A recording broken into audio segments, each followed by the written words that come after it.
Welcome back. The January 6th committee is planning at least 2 more hearings this week. On Friday, former White House counsel Pat Cipollonis testified before the committee for 7 hours on President Trump's efforts to overturn the election. This week's first hearing will focus on Mr. Trump's connections to various extremist groups that were involved in the attack. And it's being led by Democrats Jamie Raskin and Stephanie Murphy. And Congresswoman Murphy, a Democrat from Florida, joins me now. Congresswoman, welcome to Meet the Press. Great to be with you. Let me start with Pat Cipollonis' testimony. Was it as critical as you thought it would be? Of course it was. He had relevant information about what was happening in the White House, and we are really grateful to him that he was willing to come before the committee and share that with us.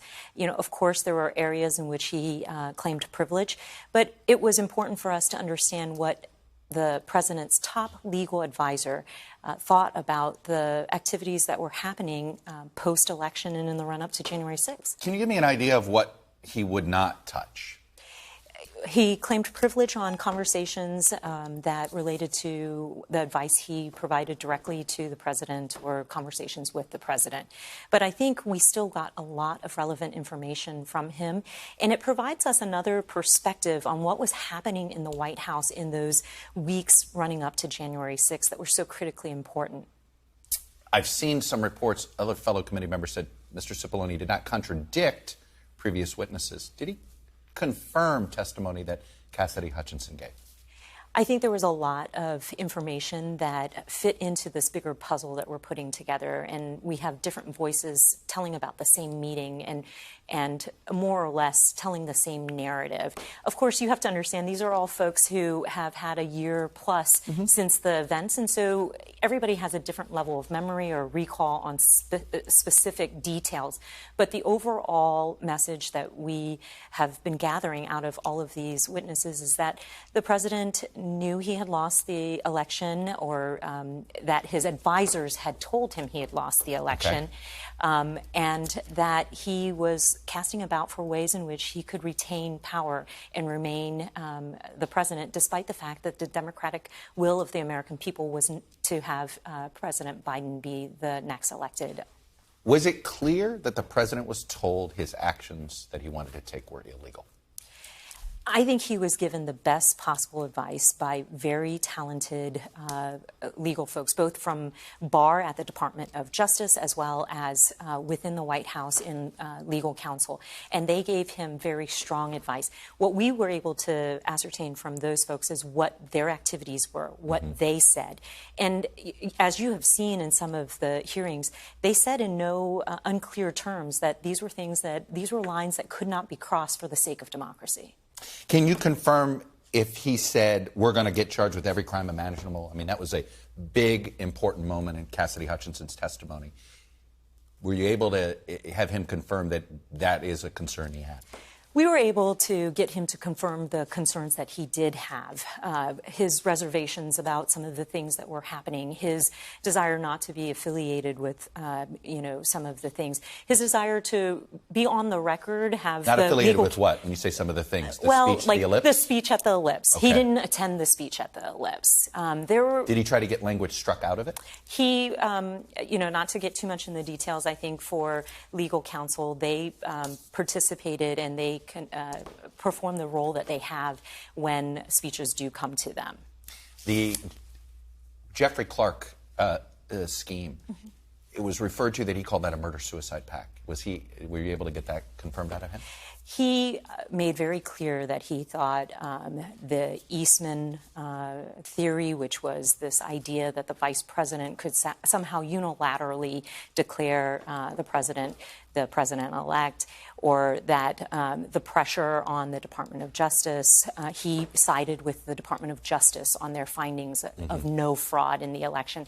He made very clear that he took the side of many of the folks that you've already seen come before the committee and was asserting that there wasn't enough evidence to prove that the election was not free and fair, and that, the right thing to do, I think, for a democracy is to have a peaceful transfer of power, especially after December 14th, when the states have certified their electors.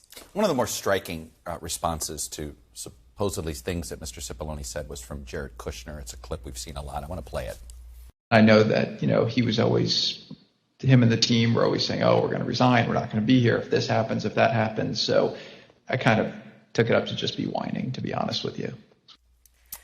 Number one, did Mr. Cipollone have any reaction to this idea that his threats for resignation were just simply chalked up to whining?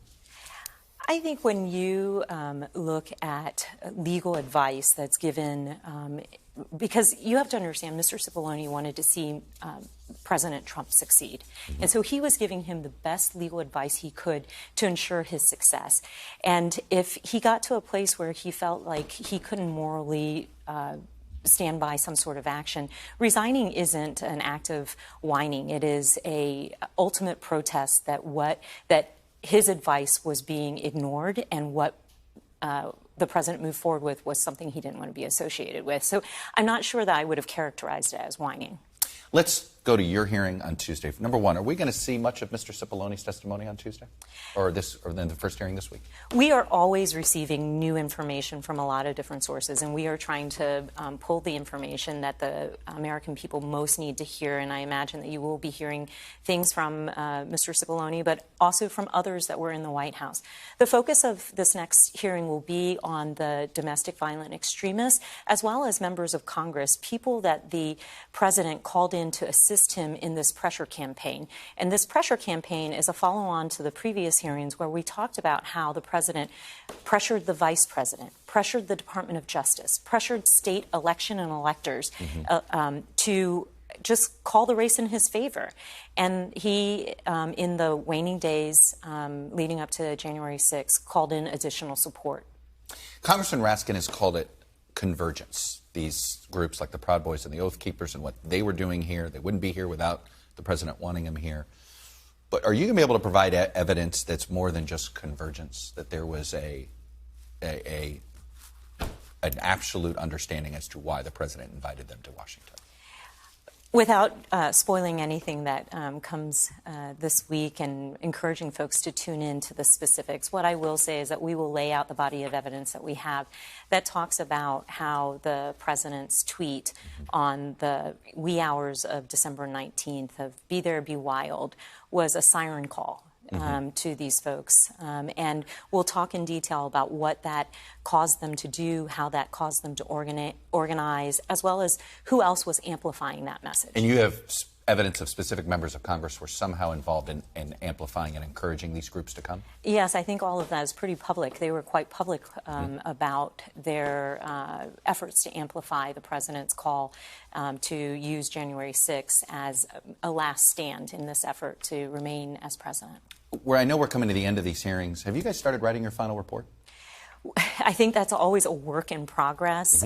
We are going to, I imagine, take a breath after this final hearing and then really start to flesh out some areas that we haven't been able to cover within the hearings because we were trying to tell a cohesive narrative. And there are areas that I care an awful lot about, which is what kind of coordination needs to happen to protect the Capitol as a physical space. Some of the security concerns outside the conspiracy. Right. I mean, you know, we want to make sure that nobody, foreign or domestic, can ever put our democracy and our seat of government at risk as they did on January 6th. And after these hearings, if we have these final two this week, and I know always things are fluid, the likelihood of another hearing, or this is probably it? I'm going to leave that open for the committee because we are receiving so much more information on a continual basis. And so our goal at the end of the day is to provide the American people with the important and relevant information that we receive as a committee as it relates to January 6th. I don't want to let you go. We're spending a lot of time talking about the president's current political situation. Do you have any advice for the president on how to sort of course correct right now? Because whatever you think of the president, a lot of people would like to see course correction. I really think he needs to focus on the issues that are near and dear to our constituents, and that primarily is inflation. And there are so many things that this administration can do to address inflation, other than blaming other people or putting out efforts that don't actually address the situation. So I think they could look at taking down some of the Trump tariffs that aren't effective and lower the price of goods for Americans. They can look at legal immigration and other workforce efforts so that we can increase the labor supply and address the service issues. We can also have an all-of-the-above energy policy that lowers the cost of gas. And then immediately my constituents will see relief in the grocery stores and at the gas pumps. And I think that's going to be so critically important. Congresswoman Stephanie Murphy, appreciate you coming in. So great to be with you. All right, we'll be watching this week.